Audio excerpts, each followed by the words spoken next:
Hello everyone, I'd like to introduce Yizhong ET20 channel letter bending machine. This machine consists of 3 main parts. Now let's take a closer look at how each section works.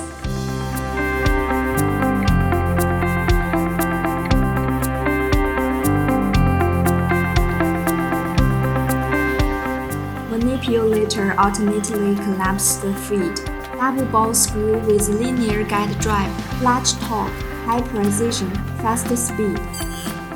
Large angle alloy milling cutter slotting.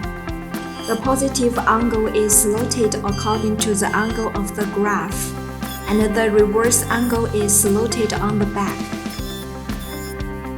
Double knife alternate bending mode, extra long bending span, equipped with high-power servo motor.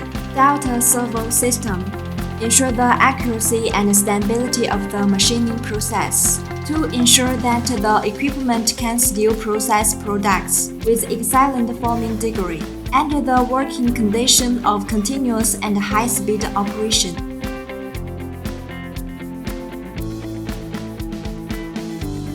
Except for the sponge strip profile, it can also process aluminum plate, stainless steel, galvanized sheet.